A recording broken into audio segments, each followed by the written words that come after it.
প্রিয় শিক্ষার্থী বন্ধুরা, আজকের ভিডিও টিউটোরিয়ালে আমি ইন্টারগেটিভ সেন্টেন্সের ভয়েস চেঞ্জ নিয়ে কথা বলবো। আমি বলবো মাত্র একটা স্ট্রাকচার শিখলেই তুমি ইন্টারগেটিভ সেন্টেন্সের সবগুলো ভয়েস করে নিতে পারবা। আশা করি ভিডিওটা প্রথম থেকে শেষ পর্যন্ত দেখবে। প্রিয় শিক্ষার্থী বন্ধুরা, ইন্টারগেটিভ সেন্টেন্সের voice change active to passive. Structure, ইন্টারগেটিভে স্ট্রাকচারে যাওয়ার আগে আমরা অ্যাসারেটিভের স্ট্রাকচারটা আবার একটু দেখে নিই। অ্যাসারেটিভে অবজেক্টকে subject plus auxiliary verb plus ভার্বের three form plus extension plus by add to plus সাবজেক্টে অবজেক্ট, এটা সবার মুখস্থ আছে তো। ইন্টারগেটিভে বেশি কিছু না, ইন্টারগেটিভ বলতে বোঝা যায় অক্সিলারি ভার্ব দ্বারা শুরু হবে। আমরা এই অক্সিলারি ভার্বটাকে ইন্টারগেটিভ স্ট্রাকচারের শুরুতে নিয়ে আসছি।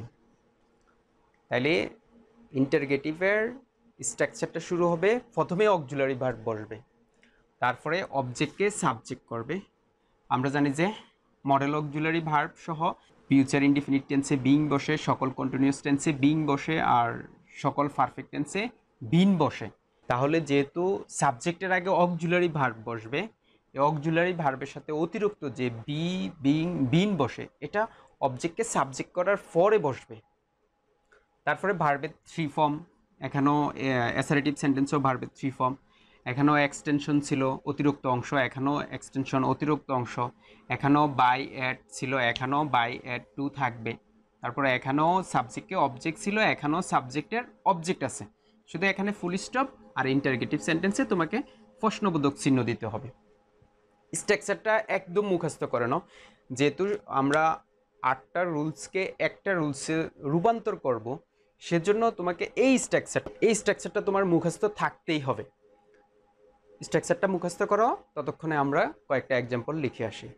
প্রিয় শিক্ষার্থী বন্ধুরা, স্ট্রাকচারটা শিখে হলে চলো আমরা এক্সাম্পল দেখি। তোমার প্রথম কাজ হচ্ছে সেন্টেন্সটা আইডেন্টিফিকেশন করা এবং সাবজেক্ট অবজেক্ট লিখে ফেলা। যেমন এখানে ডিড দ্বারা শুরু হচ্ছে, ডিড দেখে আমি বুঝে নিলাম যে এটা ফার্স্ট ইনডিফিনিট টেন্স। এখানে ডাজ দ্বারা শুরু হচ্ছে, প্রেজেন্ট ইনডিফিনিট টেন্স। এখানে হ্যাভ প্লাস ভার্ব থ্রি দ্বারা শুরু হচ্ছে, প্রেজেন্ট পারফেক্ট টেন্স। এখানে আর প্লাস ভার্বের সাথে আইএনজি দ্বারা শুরু হচ্ছে, প্রেজেন্ট কন্টিনিউয়াস টেন্স। তাহলে আমরা সাবজেক্টগুলো লিখি। এখানে ইউ হচ্ছে সাবজেক্ট, আর হেল্প হচ্ছে ভার্ব, আর হিম হচ্ছে অবজেক্ট। তাহলে আমাকে প্রথম সিলেক্ট করতে হবে অক্সিলারি ভার্ব। তাহলে আমরা জানি যে পাস্ট ইনডিফিনিট টেন্সে অক্সিলারি ভার্ব বসে ওয়াজ ওয়্যার। যেহেতু হিমটাকে অবজেক্টটাকে আমরা সাবজেক্ট করব, হিমটাকে যেহেতু আমরা সাবজেক্ট করব, হি করব, তাহলে হি এর সাথে ওয়াজ বসে না ওয়ার বসে? নিশ্চয় ওয়াজ বসে। তাইলে আমরা এখানে কি বসাবো? ওয়াজ হি। ভার্বের থ্রি ফর্ম। এরপরে আসো বি বিং বিন, এটা যেহেতু কন্টিনিউয়াস এবং পারফেক্ট টেন্সে বসে, তাইলে এটা খালি থাকবে, এই ঘরটা খালি থাকবে। ভার্বের থ্রি ফর্ম হেল্পড। তারপরে এক্সটেনশন, যেহেতু এখানে কোনো অতিরিক্ত অংশ নেই, তাইলে এই ঘরটাও খালি থাকবে। তারপরে বাই, তারপরে সাবজেক্ট অবজেক্ট, ইউ এর অবজেক্ট ফ্রম ইউ, তারপরে প্রশ্নবোধক চিহ্ন। দ্যাট মিনস হচ্ছে যদি বি বিং বিন না থাকে, তাহলে ঘরটা খালি থাকবে। এবং ভার্বের থ্রি ফর্মের পরে এক্সটেনশন যদি না থাকে, তাহলে ওই জায়গাটা খালি থাকবে। বুঝা গেল? তারপরে আসো আর দে প্লেইং ক্রিকেট। এখানে দে হচ্ছে সাবজেক্ট, ক্রিকেট হচ্ছে অবজেক্ট। তাহলে আমরা ক্রিকেটটাকে সাবজেক্ট করে নিয়ে আসবো। তাহলে ক্রিকেটের সাথে ইজ বসে, তাহলে আমরা বসে নিলাম ইজ ক্রিকেট। যেহেতু আইএনজি আছে, আইএনজির জন্য অতিরিক্ত ব্রিং বসে। তারপরে ভার্বের থ্রি ফর্ম প্লেড, বাই, সূত্রের বাই, তারপরে সাবজেক্ট ফ্রমের অবজেক্ট ফ্রম, দেম প্লাস প্রশ্নবোধক চিহ্ন। এরপরের সেন্টেন্সটাতে দেখি আমরা, এখানে দে হচ্ছে সাবজেক্ট, স্টুড হচ্ছে ভার্ব থ্রি, দ্য টেবিল হচ্ছে অবজেক্ট, আর এগেনিস্ট দ্য ওয়াল এটা প্রিপজিশনাল ফ্রেজ, আমরা এটাকে এক্সটেনশন ধরে করে দেব। ক্লিয়ার? তাহলে আমরা যে দেখি যে দ্য টেবিল, এখানে দে এর সাথে হ্যাভ বসছে, কিন্তু দ্য টেবিল অবজেক্টটাকে যখন আমরা সাবজেক্ট করব, তাহলে দ্য টেবিলের সাথে হ্যাভ না বসে হ্যাজ বসবে। তাহলে আমরা শুরু করলাম হ্যাজ দ্য টেবল। পারফেক্ট টেন্সে অতিরিক্ত কি বসে? বিন বসে। তাহলে আমরা সাবজেক্টের পরে বিন বসিয়ে দিলাম।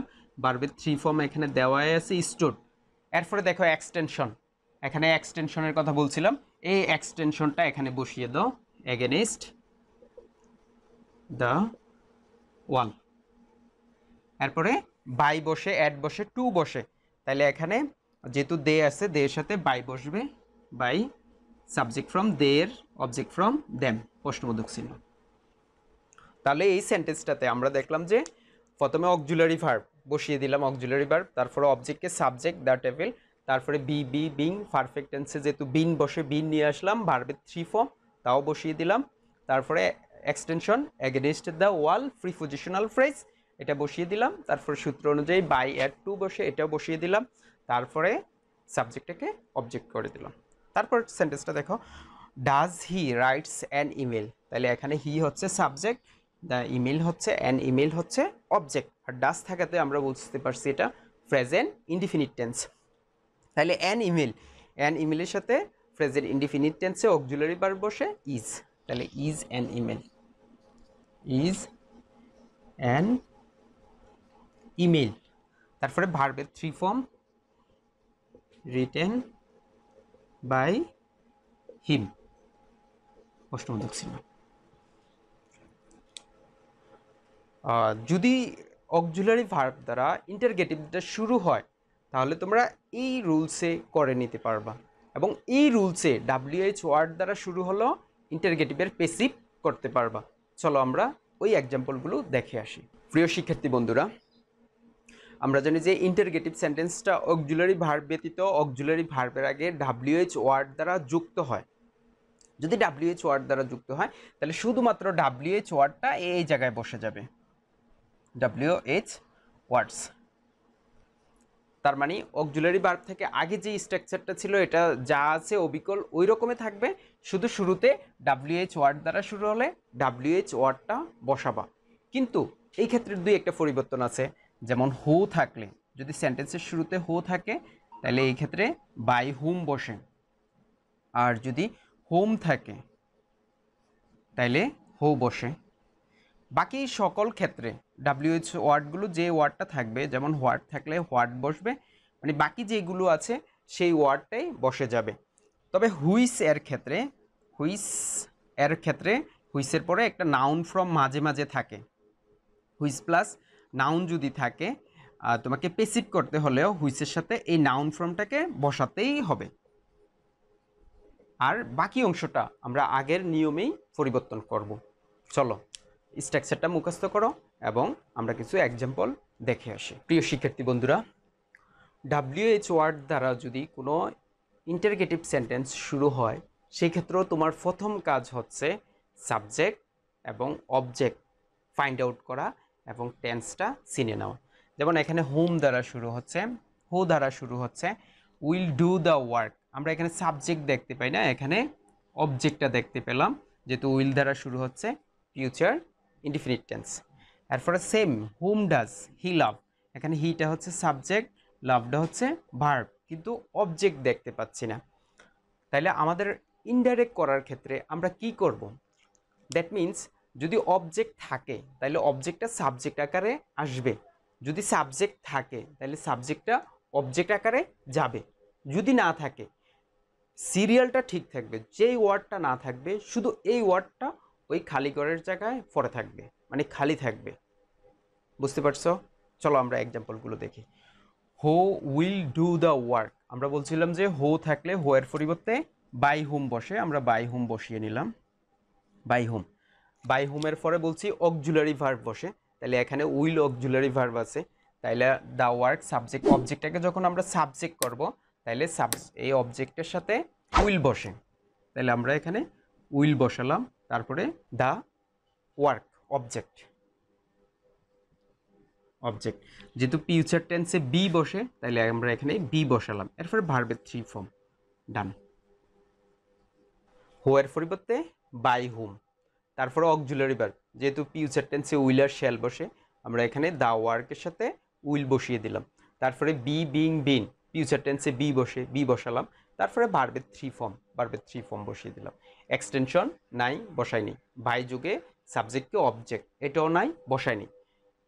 ঠিক আছে, তারপর সেন্টেন্সটা দেখো, হুম থাকলে হু বসে, তারপরে এখানে অবজেক্টে সাবজেক্ট নাই, তাইলে অবজেক্টে সাবজেক্ট না থাকলে এই অবজেক্টে সাবজেক্টের ঘরটা খালি থাকবে, কিন্তু অক্সিলারি ভার্ব বসাতেই হবে।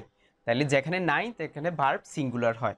তাহলে যেহেতু প্রেজেন্ট টেন্সে আছে হু ইজ, তারপরে ভার্বের 3 ফর্ম লাভড, এরপরে বাই, তারপরে হিয়ার অবজেক্ট ফ্রম হিম। তারপর সেন্টেন্সটা দেখো, এখানে হোয়াট আছে, আমরা জানি যে হোয়াট থাকলে হোয়াটে বসে যাবে, WH হোয়াটটা বসে যাবে। তারপর ডিড আছে, ডিড দেখে আমরা বুঝবো যে এটা পাস্ট ইনডিফিনিট টেন্স। এখানে দে হচ্ছে সাবজেক্ট, ফে হচ্ছে ভার্ব, ইউ হচ্ছে অবজেক্ট।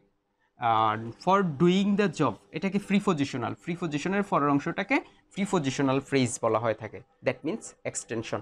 এটা এক্সটেনশনের জায়গায় বসিয়ে দেব। তাহলে আমরা অবজেক্টটাকে সাবজেক্ট